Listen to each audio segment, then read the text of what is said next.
Good afternoon. And welcome to everyone who is joining us on the internet.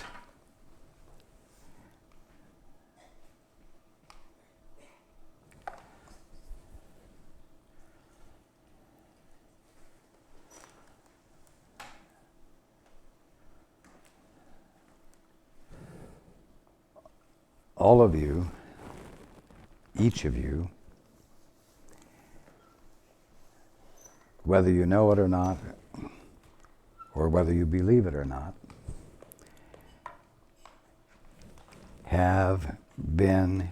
each of you has been entrusted with something very holy. In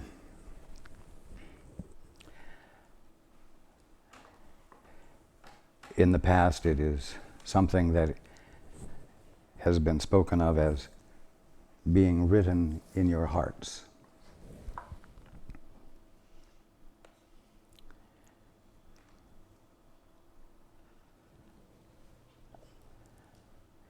This something holy that you have been entrusted with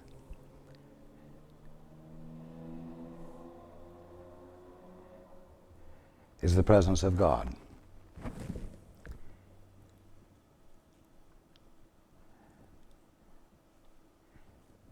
The presence of God being God right where you are. This something holy that you have been entrusted with to carry with you, to let no harm come to protect.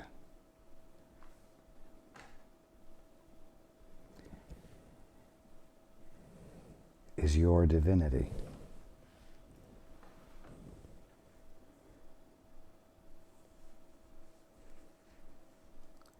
Now, it wasn't given to you as though you at first did not have it, and then it was given on everything, a unique perspective on reality. And you abandoned your sonship or daughtership, and thus abandoned your father, and thereby lost your identity. Your divinity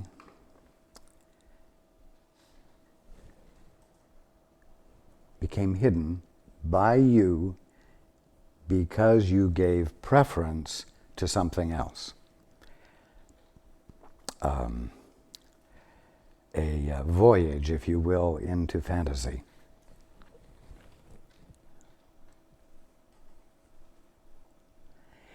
And so you have been carrying this holiness around with you,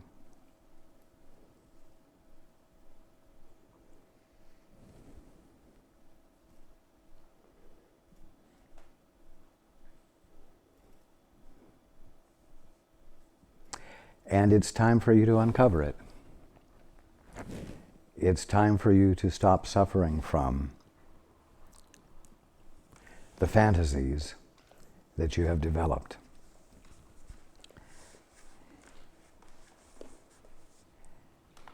It's time for you to stop keeping your divinity so well hidden that no one, not even you, has the slightest idea that it exists.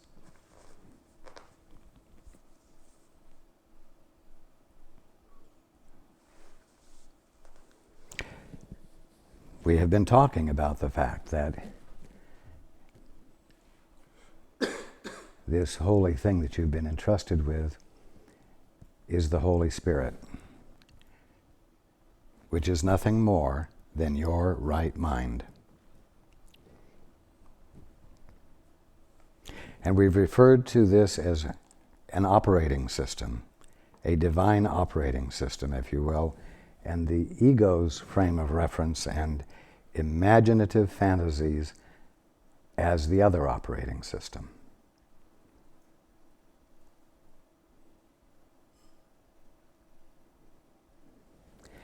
Now, I'm bringing this up for a specific reason. You all know I do not indulge in idle chit-chat.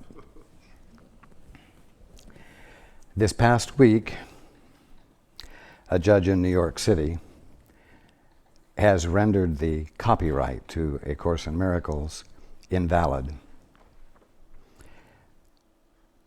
And this is creating quite a stir. For some it is a stir of joy, for others it is a stir of concern, even fear, etc. The general consensus is that the Course is now free for anyone to speak about, to quote, in any way, shape, or form that he or she wishes. The Course is free, free from restrictions. But I want to keep a little well-grounded perspective here.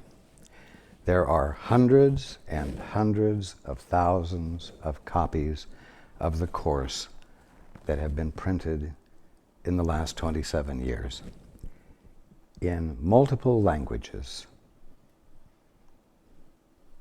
It isn't the Course that needs to be free. It's you, each one of you. And if it's now possible for anyone and his brother to publish the Course so that there are perhaps billions of copies available,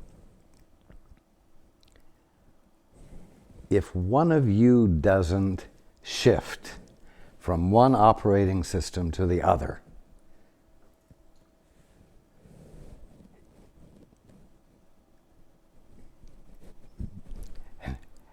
the first domino will not have been pushed over that will start the chain reaction of awakening.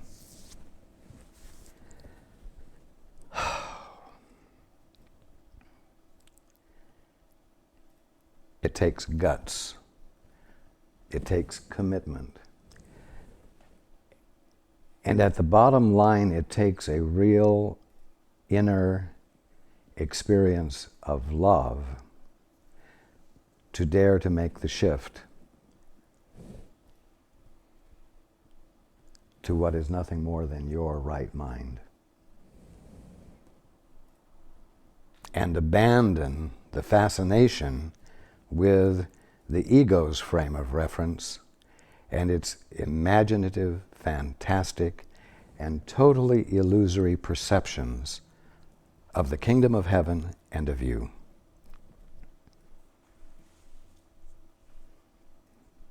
The weight, you might say, in the world of another billion copies of A Course in Miracles will not provide any one of you with the guts to make the shift.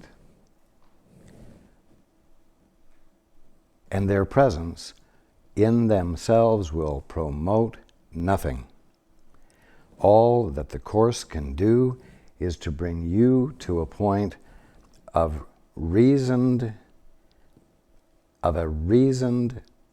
ability to make a commitment to what is real, a commitment to being the presence of love that is love with a capital L, because it is gathering the sense of being, the perspective of being, the truth of being, directly from your source, the Father.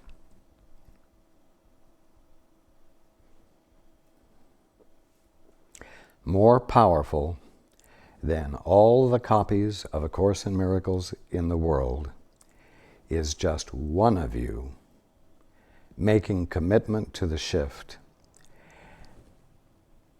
and endeavoring throughout your day to come from that place of excellence in you that causes you to be this scary thing called being the Christ. What is the Christ? God embodied, awesome, foreign, alien,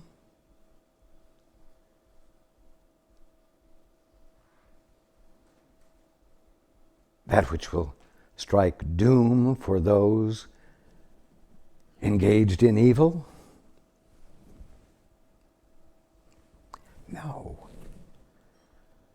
The Christ is the presence of love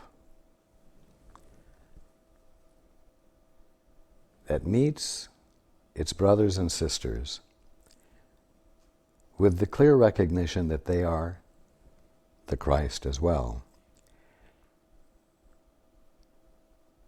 Even if they don't yet know it, and even if in not knowing it they feel afraid and vulnerable, and the Christ is the simple presence of kindness that meets them where they are without frightening them, without throwing a lot of religious verbiage at them, and says things that awaken in them their love for the truth and their desire to know more about it, and their willingness to be less defended against it in their life. You hear that? In their life. Not to be less afraid of it as it spews forth from your mouth.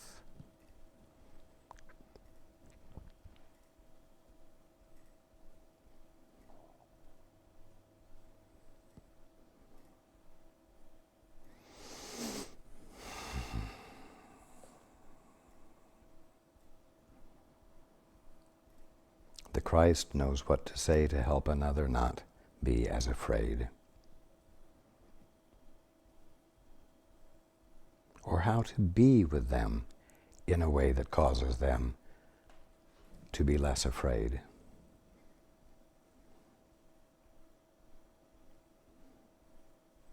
Because at the bottom line, it's fear, and your preoccupation with it, and the validation of threat that it seems to secure in your mind, that keeps you in a state of defense, which blocks you from knowing the truth about yourself, about your brother and sister, about your world.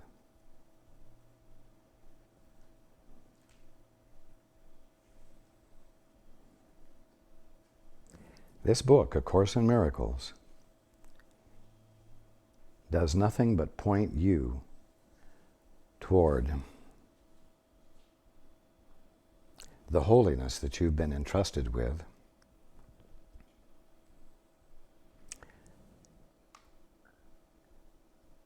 which needs to be embodied, not hidden, not kept a secret from the world and yourself.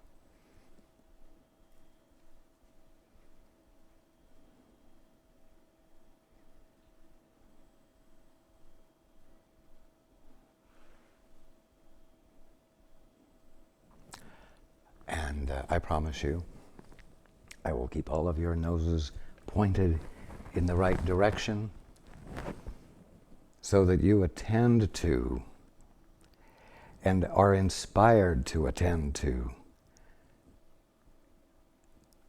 not what will free the Course, but what will free you and what will thereby free your brother. Because you can't gain your freedom by yourself. Your freedom comes in your extension of freedom to your brother. And because you haven't the faintest idea to how to free your brother, it means that you have to turn to God to be inspired. You have to be willing to turn to the place of excellence in you that I've assured you is there. Already capable, because of what it divinely is, of knowing what to say and what to do, and when to be silent, and when to just hug, and when to just smile, and when to say no with utter gentleness.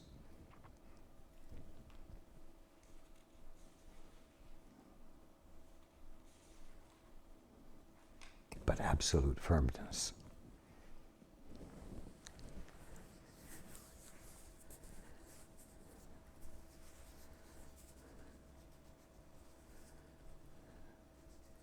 You know what?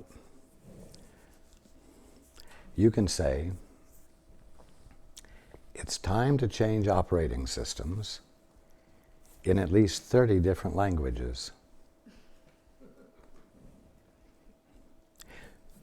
To be free to do it in even more languages won't constitute the actual changing of operating systems. The actual getting up in the morning and approaching your day with innocent eyes, and a willingness and a desire to see what God is being, right where you thought just the world was.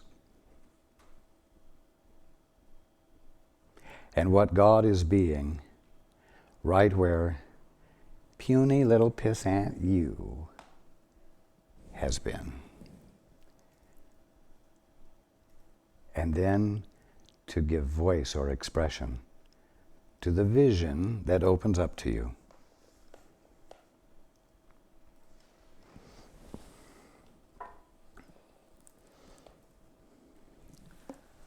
Okay, enough said about the copyright issue, as well as what the real issue is. Going to the text. The two decisions. Perhaps some of our concepts will become clearer and more personally meaningful if the ego's use of guilt is clarified. The ego has a purpose, just as the Holy Spirit has. In other words, both operating systems have a purpose, have a structure, which is aimed at a specific kind of operation. The ego's purpose is fear, because only the fearful can be egotistic. The ego's logic is as impeccable as that of the Holy Spirit, because your mind has all the means at its disposal to side with heaven or earth as it elects. How could the ego's logic be as impeccable as that of the Holy Spirit? How could it even be impeccable at all? The reason is that because a Christ, you, each one of you, with all of your divinity, cannot help but bring into play, in whatever your mental endeavor is, all of the nature and character of what you divinely are. And so when you create an illusion for yourself, you create an impeccable illusion.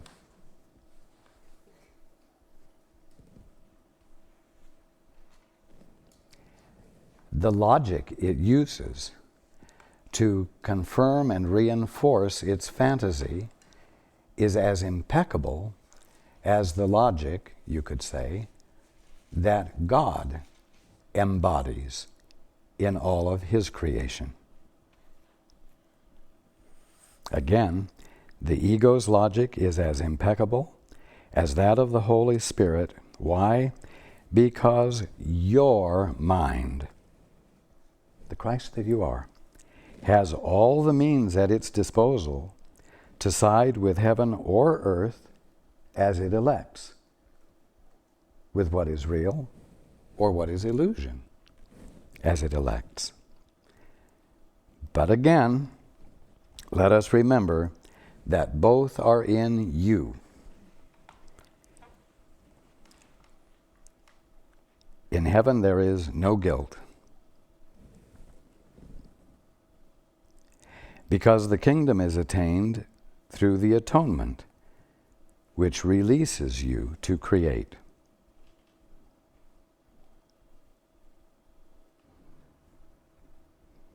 The word create is appropriate here because once what you have made as an ego is undone by the Holy Spirit,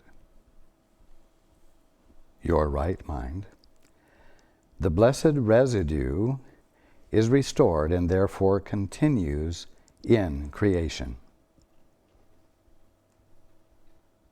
What is truly blessed,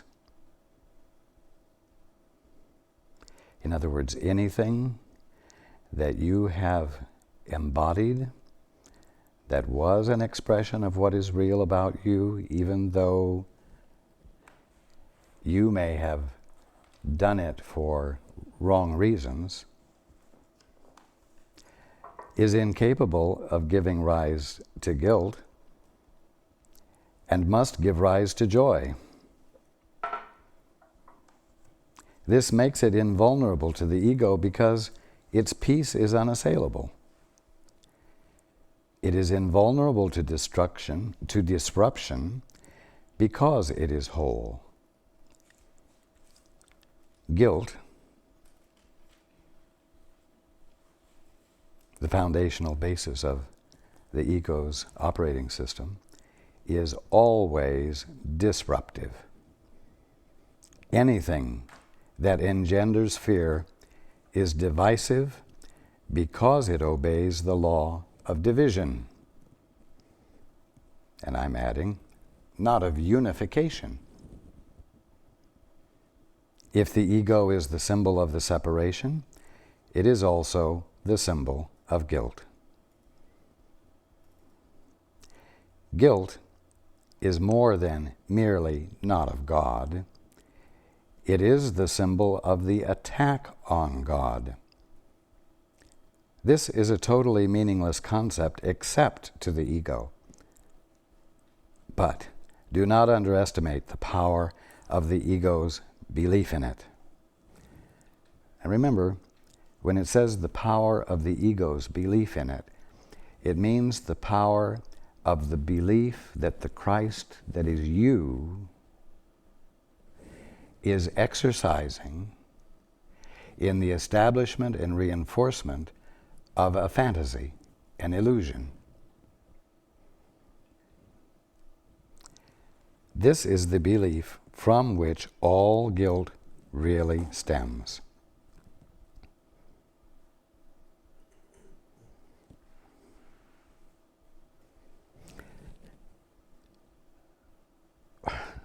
Let's sort of express it in more human terms. When you have said, I want a divorce from you, Father,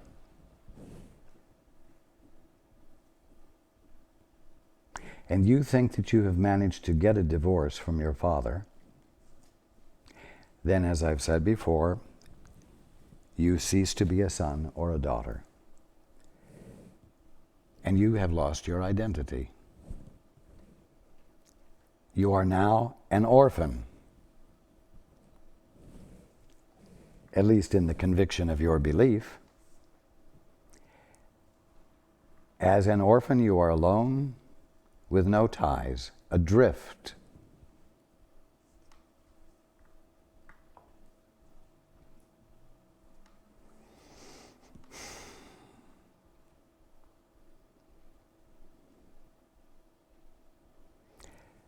And because in order for you to be an orphan, you had to deny your father,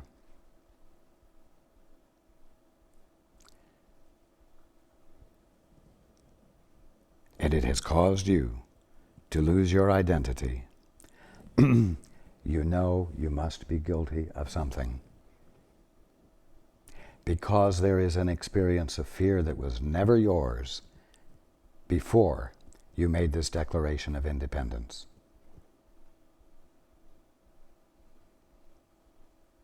To deny your father and lose your identity is what constitutes an attack on God.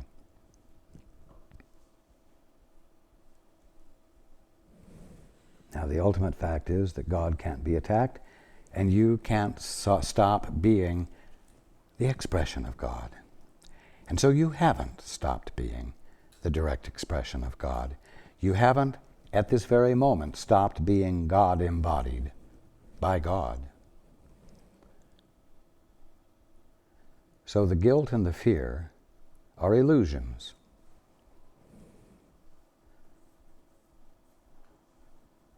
But the Christ that you are ignorantly created those illusions and made commitment to them with all the power of God, you might say.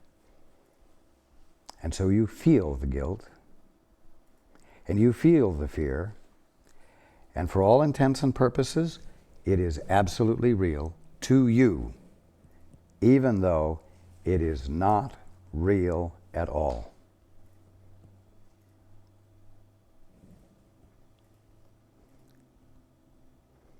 Continuing. The ego is the part of the mind which believes in division. Believes in division. How can part of God detach itself without believing it is attacking Him, meaning God? We spoke before of the authority problem as involving the concept of usurping God's power. The ego believes that this is what you did because it believes it is you. It follows then that if you identify with the ego, you must perceive yourself as guilty. Whenever you respond to your ego, you will experience guilt and you will fear punishment. The ego is quite literally a fearful thought. This means then that any time you are experiencing fear, you may know that you're in a state of illusion. You may know that at that moment you're operating from an operating system which is invalid, and that you have another choice available to you. And recognizing that, you will not labor under the fear, you will not wilt in front of it, collapse and succumb to it. You'll make a different choice. You'll choose for the other operating system. And no matter how convinced you are that there is justification for the fear, you will put your weight on the side of the real operating system. You will put your weight on the side of what is nothing more than your right mind. And that will be your escape from fear. Continuing. However ridiculous the idea of attacking God may be to the sane mind, never forget that the ego is not sane. It represents a delusional system, a delusional operating system, and it speaks for it. Listening to the ego's voice means that you believe it is possible to attack God.